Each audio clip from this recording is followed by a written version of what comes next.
What's up, everybody? Just want to make a video for you guys on the 110 round per minute hand cannons that's getting a buff, if you want to call it a buff, from 110 to 120 rounds per minute. I'm not sure if that's going to make a huge change or not, but I'm keeping some 110s just in case they become meta. I'm going to go over the weapons that aren't getting sunset, the ones that are getting sunset, the roles you want to look out for, and how to get these weapons. Alright, the first one I want to go over for you guys is Sturm. It's an exotic. This one I have here, as you can see, is masterwork. Crazy range, crazy impact, crazy handling. Could be an awesome PvE and PvP hand cannon if the 120 makes a big difference. We'll just have to wait and see. I got quite a bit of them here, so I'm gonna go through them as quick as I can. True Prophecy. You get this weapon by anywhere, any world drops, any engram really can give you this gun. Any vendor can give you this gun by turning in coins, your weapon parts to Banshee, or even if you have Umbrals. Yeah, I don't know if Umbrals can give them to you or not. I'm gonna scratch that. I don't know if I can't speak to that 100%.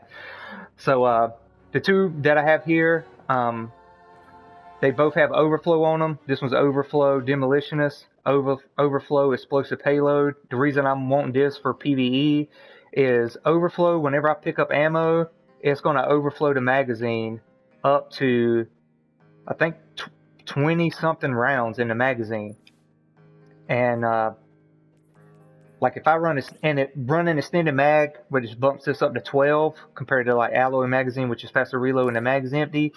Having an extended mag actually will give you even more ammo in this weapon whenever you pick up special or heavy ammo, which if you're using your special, your Jotuns, your maybe Truth Tellers is going to be good, you know, things like that. Snipers, you pick up ammo, you don't even have to reload this gun. It will automatically reload this gun to 20 something rounds for you. So it's kind of like having an autoload and holster on it almost, as long as you're picking up that special ammo.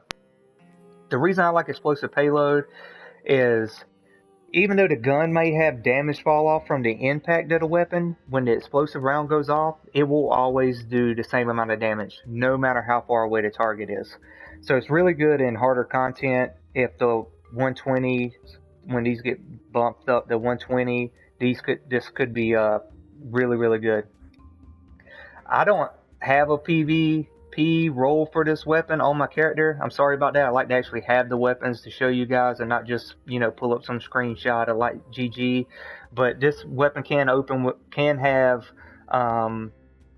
opening shot, and I would recommend like Rampage or maybe even Elemental Capacitor, which is going to increase, depending on what subclass you're using, will increase your stability and reload or your handling on the weapon. So I would definitely look for opening shot on this weapon in PvP.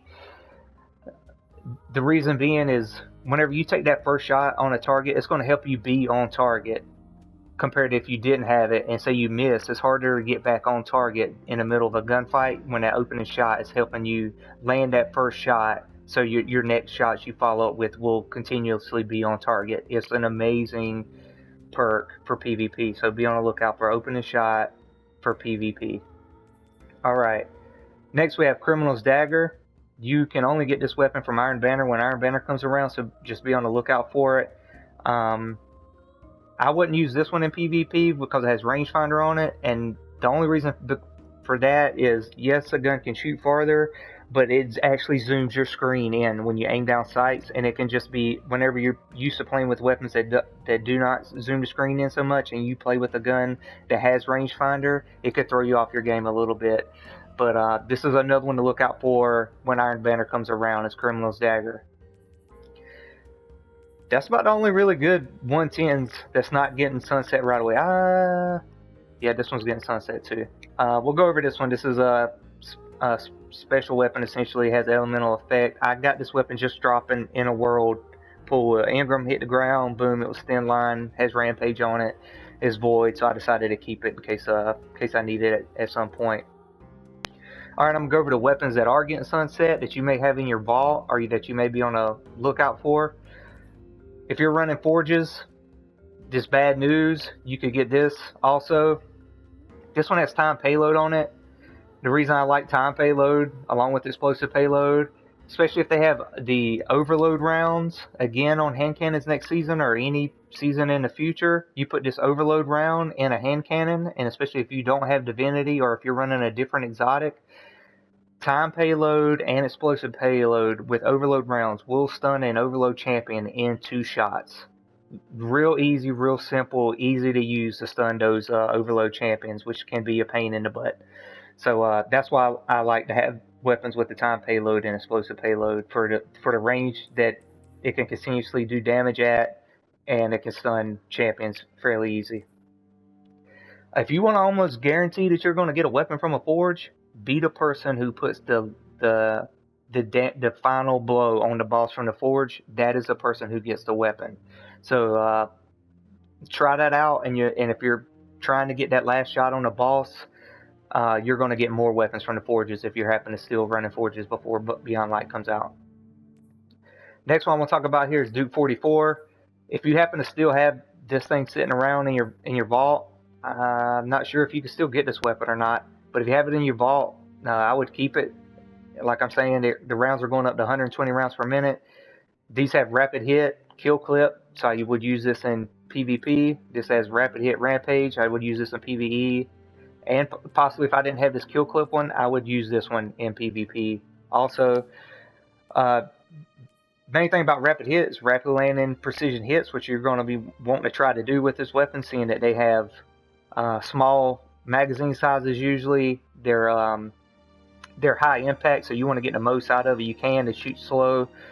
So just by getting these precision hits, it's going to increase your stability and your reload speed, which is really nice because all these 110s, which are going to 120, usually have crap reload speed.